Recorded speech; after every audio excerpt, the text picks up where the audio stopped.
Unity of Houston is an inclusive church where we seek to understand and live the teachings of Jesus and other spiritual masters. At Unity, we welcome all people from all spiritual paths and every walk of life. We celebrate the diversity of our city and of our world, and we teach love, tolerance, and oneness, seeking to live in harmony with open minds and open hearts. Wherever you are in your spiritual path, you are always welcome at Unity. Join us and discover that the life of your dreams is already within you. So it is 4th of July weekend, and we're celebrating freedom. When I was first introduced to the teachings of New Thought, I was fresh out of the singing in the bars and the churches of my childhood, and I didn't quite understand this theology of unity, of oneness, of honoring the divinity in all people, because the religion I grew up in was a little bit more divided, a little more dualistic, and there were the ones who were getting in and the ones who were left out. You know, we even used to sing songs about wish we'd all been ready, we've been left behind, you know. So I was not quite used to, I didn't quite get the theology, and often I would bring songs that I thought would be a fit, and my first minister would be like, no, we don't really sing that here. Not a lot of blood songs we sing at Unity, and then I had but then for the 4th of July, she's like, this is us. New Thought, we are about freedom. This is the holiday that is most in alignment with our spiritual principles. And as a matter of fact, that the New Thought movement really couldn't have been created or emerged anywhere else in the world but in the United States of America, founded upon the ideas of individual freedom. So I got it. And so 4th of July, really, in my experience of 20 plus years of doing church in Unity and in Centers for Spiritual Living, it's like a high holy day for us.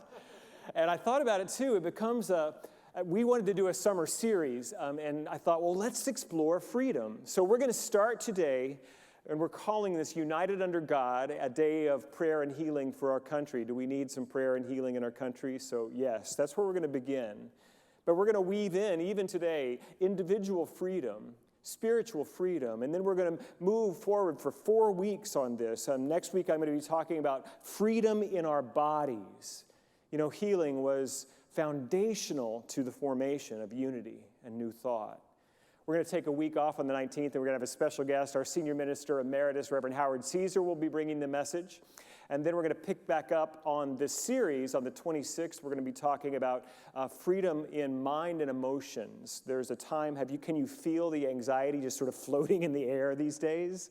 That we're going to talk about how we can use our spiritual principles to gain freedom emotionally and mentally. And then we're going to close with a week on spiritual principles applied to finances, financial freedom. And so I think that this is a great time when there's so much unrest and disruption in the world to anchor on what is most true for us. And so I'm so honored to bring this message to you today. And I'll share, I sometimes when I write these talks, I'm a little delayed. Our music director very patiently waiting for me to tell him what we're going to be talking about so he can pick the music, and he likes to work a few weeks in advance. Our communications director is ready to get the website going, and they're waiting on me to decide on the talk titles and descriptions, and sometimes I'm like, okay, I'm going to do it now. And so I sit down at the computer, and I just sort of jet it off, and most of the time I think they're okay, but I don't often fully research where the titles. So I chose today's title, United Under God. Thinking that phrase came from, it's probably from one of our founding documents, Under God. I think it's, maybe the Declaration of Independence, maybe it's the preamble of the Constitution. No, it's the Pledge of Allegiance, which is not one of our founding documents, although it has been officially adopted by the United States government. Do you remember that phrase? One nation, under God, indivisible, with liberty and justice for all. Still pretty good stuff, isn't it? So today I'm going to be speaking about United Under God.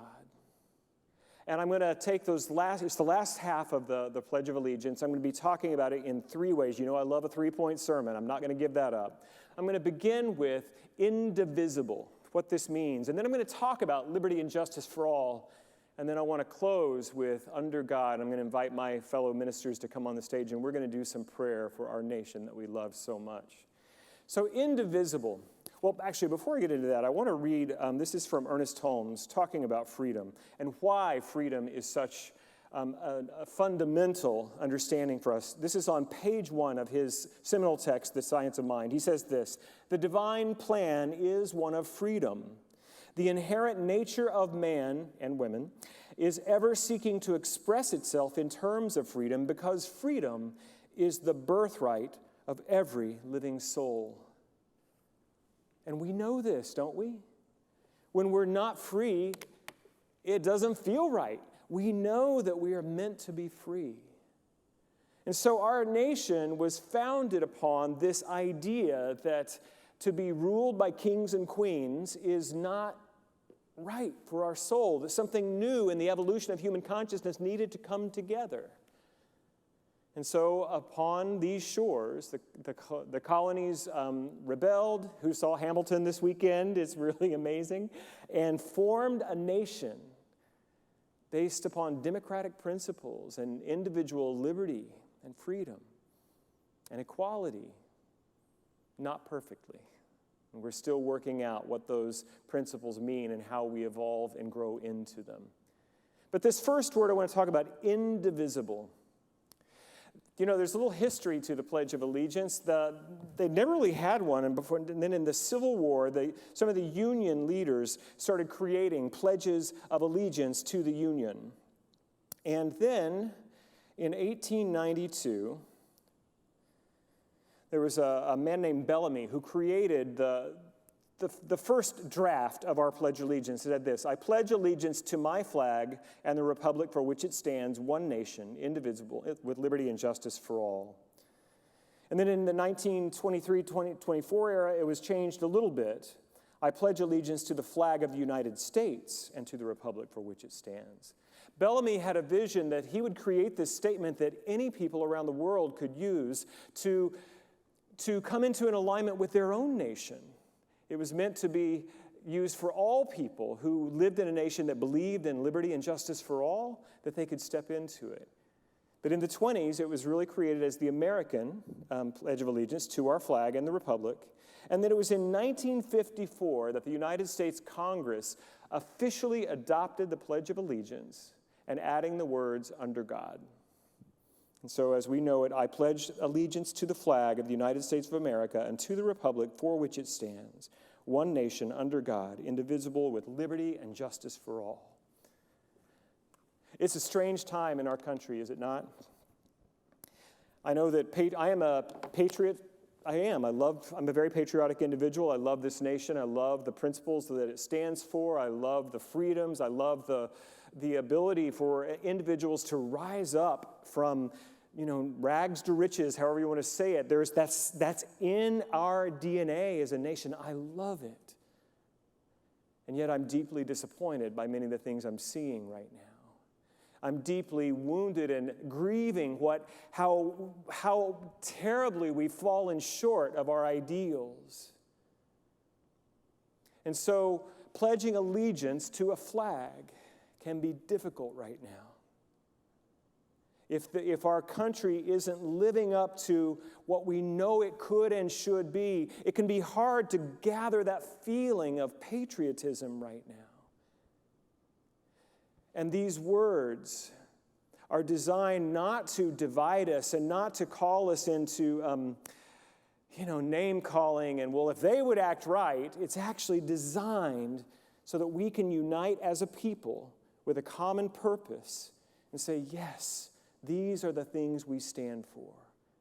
And to re-engage and enroll our heart in what's possible.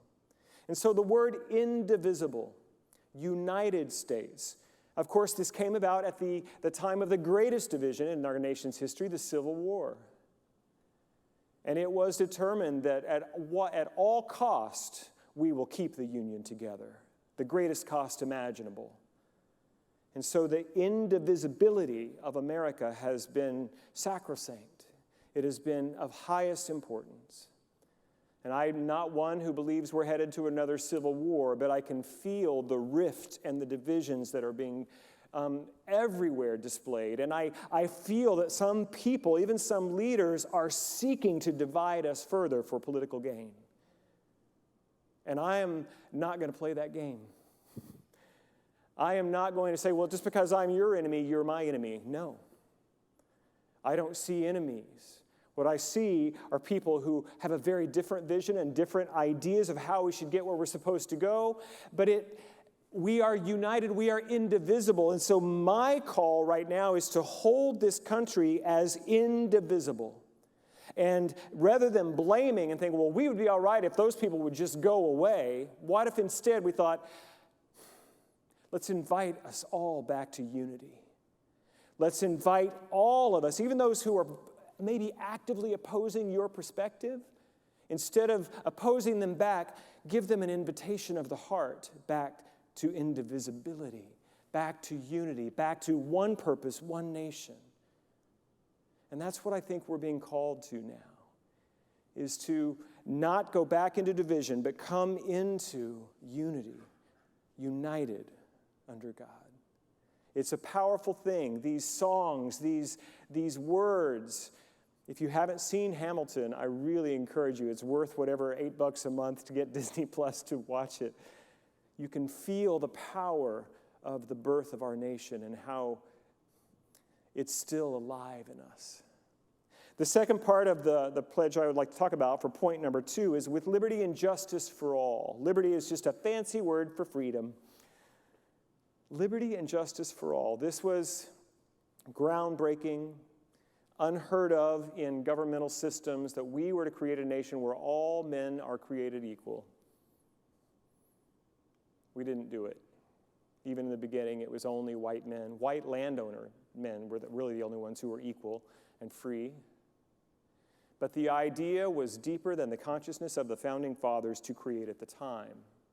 The idea, the truth principle of liberty and justice for all is continuing to stretch us, grow us, heal us, evolve us into what is possible. And our work is to keep our eyes on the prize, to keep expanding that equality and freedom, expanding that sense of justice so that it is true.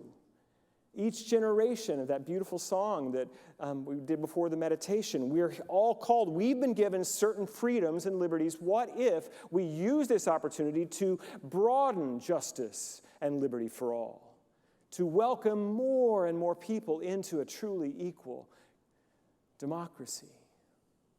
Thinking about liberty and justice for all. In 1941, FDR, President Franklin Delano Roosevelt, he gave a speech to Congress, and he described that we're on the brink of World War II. Europe was already in World War II, and he gave this speech on the 4 freedoms. And I learned this actually in 12 steps, that we are free from and we are free to. And the 4 freedoms, the freedom of worship, that everyone in America is able to worship as is right for their conscience. And then the freedom of speech, that even if you don't agree, you are welcome to speak your truth in this country. Powerful. And I would add into that the right of assembly, that to march in the streets and speak your truth, if that's what's needed, that is a freedom guaranteed in this nation, which is not so in other countries. And then the freedom from, there were 2 freedoms that FDR spoke about. Freedom from fear. Well, that's a whole series right there. What I've learned about that one is that the way I get free from fear is to act anyway. I don't know who wrote the book. I never remember the title, the author, but all you need is the title. Feel the fear and do it anyway. Fear wins when it paralyzes us. We're going to feel fear a lot, but we have to keep moving forward. And freedom from want. Well, we're unity. We know about that. Freedom. What did Jesus say? I have come that they may have life and have it more abundantly. That we are free from a sense of scarcity, like there's not enough to give me the life that I'm here to live. Those are 4 beautiful freedoms. And justice. I turn to Dr. Martin Luther King, who said it so simply and so beautifully. Justice is what love looks like in public.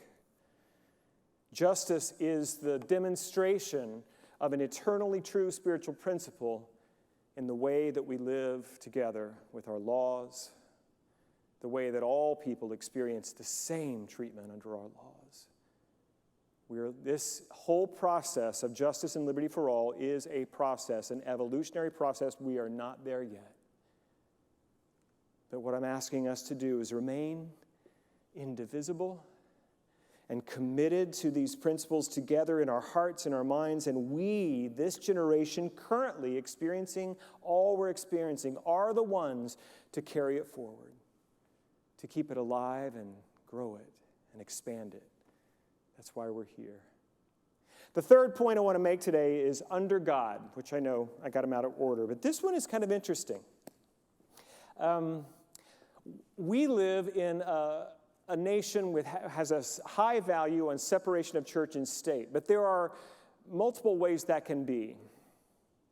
In many nations that have a strong separation of church and state, the state is oppositional to church, to religious practice. And what we have in America is just the opposite. We have a separation of church and state, but one that is supportive of spiritual practice, spiritual traditions. And it gives us a beautiful opportunity. We don't have a state religion in this country, and if you think you do, you're wrong. We don't. We never have. And you don't have to believe in God to be here. That phrase, under God, is controversial, very controversial. But what I would say about that is I remember this phrase from a UU minister who said, Unitarian Universalist, that when they meet someone, they find out that they're a minister, say, well, I don't believe in God. And he says, well, here's my response. Whatever God you don't believe in, tell me about him, because I don't think I believe in that one either. What I mean by God is the overarching principle of life itself, the unitive one energy that is all. And that is our deepest truth, and our deepest loyalty is to that. That's who we are. There's a story that I want to share with you briefly from 2 Chronicles. The first few chapters of 2 Chronicles, Solomon, it's all about King Solomon has taken over rule of Israel, and in a prayer, he asked for one thing from God. He said, give me wisdom to rule. And God answered, because you have, it seems like he already had the wisdom, because this is what you've asked for, I will bless you in all manner beyond your imagining. And so Solomon gathered the people. He was uniting as a leader. He was a unifying leader. And he oversaw the construction of the great temple in Jerusalem. And it was a mighty work, and people were so unified in common purpose to construct this temple. And on the day it came to dedicate the temple, there was a lot of prayer. And in chapter 7, verse 14, these are the words of Elohim, of Yahweh, of the Lord. If my people who are called by my name will humble themselves and pray and seek my face and turn from their wicked ways, then will I hear from heaven, and I will forgive their sin, and I will heal their land. Some of those words may be difficult to hear, so the metaphysics of it is this. Their wicked ways, what a wicked way is when you've forgotten God, when you have simply forgotten the truth of one life, one presence, one power. It is a false belief in separation. That's all it is. Evil is not a thing of itself, it's just a lack of the knowledge of good. But if the people who is called by God's name, we are all created in the image of likeness, if we will humble ourselves, Americans are not always good at this part. None of us has all the right answers. But humility is a space of openness and availability, of surrender. That God can use me, my perspectives, my gifts, my ideas, my willingness to serve. I can be a part of the healing. So to turn away from separation, to turn to oneness, to unity consciousness, to do so humbly in an available way, to seek God's face, to seek the highest truth we know, because some people get confused about that. thinking that God and country, not sure who comes first. Let me settle this. We are spiritual beings first and foremost. That country is never placed above God. That we are here to serve God first, to be in alignment with our spiritual truth first. It's the most important thing. Under God. And when we as spiritual people, and not everyone is overtly spiritual. We know the truth that everyone is spiritual in nature. But when we, those of us who are consciously seeking union with God, consciously seeking to reveal the truth of our own indwelling divinity, when we come together in humility, not trying to call anybody else wrong, but trying to find the right in our own heart, humbly, available, we'll pray. Then the divine responds with healing, with wholeness revealed. So I know the temptation is strong to follow this path of divisiveness and division, and I'm not going to call you out on Facebook on it. I'm not going to correct you when you post those mean memes. I'm not going to do that. But what I am going to do is I'm going to invite you back to unity, back home, to the indivisible truth that we are one. I'm asking our ministers to join me now on stage as we're having a prayer for America. And what I ask you to do at home is join us, agree with us, open your heart as we humble ourselves and pray for our healing. So as we open our hearts and minds, we become aware of our foundation, the foundation that we are individual expressions of divine love, that we are individual expressions of oneness. And we use these foundations of our individual freedom, our love and our light, to build lives for ourselves, to love our families, to love our country, to love this world. And so we just ask that we continue to progress in consciousness, and we affirm that we are willing. We are willing to learn, to grow, to bring harmony, to bring order where there's disorder, to bring love where there's difficulty. We are willing to speak words of peace, of joy, of clarity, revealing the light, revealing the love, revealing the beautiful design of this country and this world and this universe. We are love and we are light. And I pass my prayer.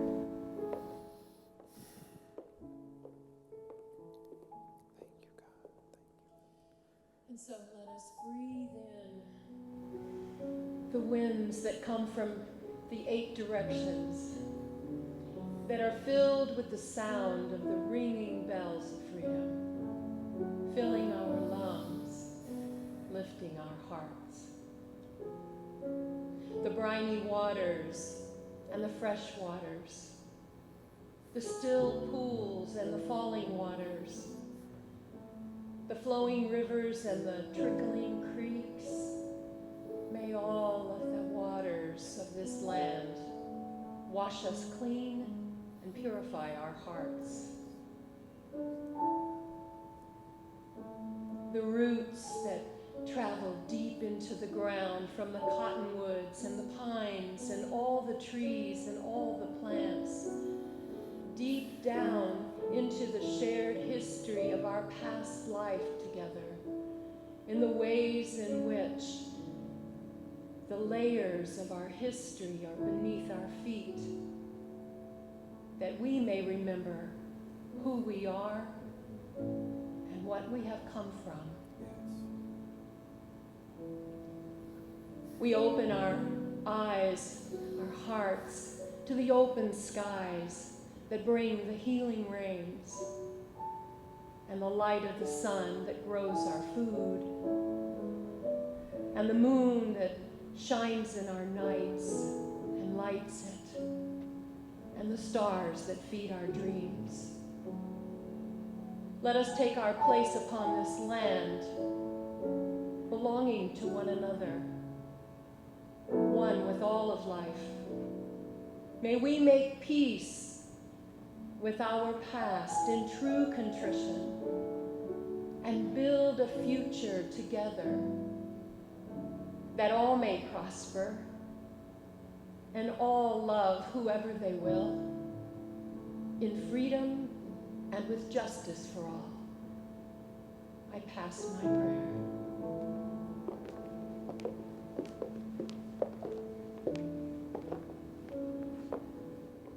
I pray for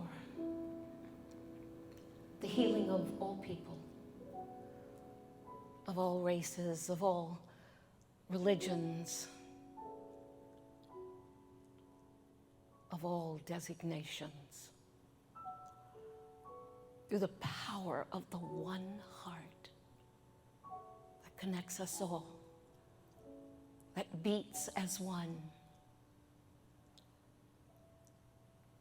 that sends the energy of love from heart to heart, from thought to thought,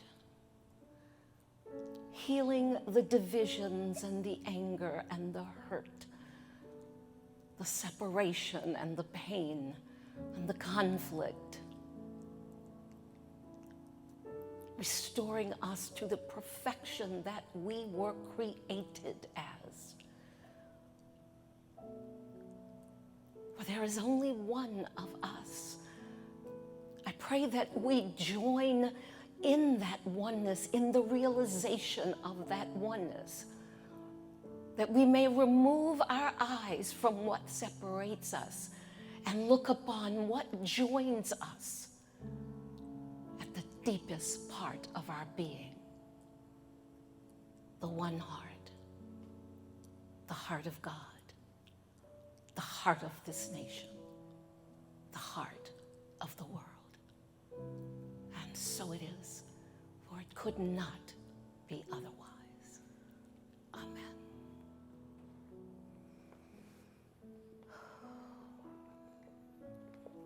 So I add my word to this that's spoken here by these amazing women of power and presence and consciousness. And I know in this moment that our leaders are quickening and they're awakening to the oneness that is apparent to us in this prayer.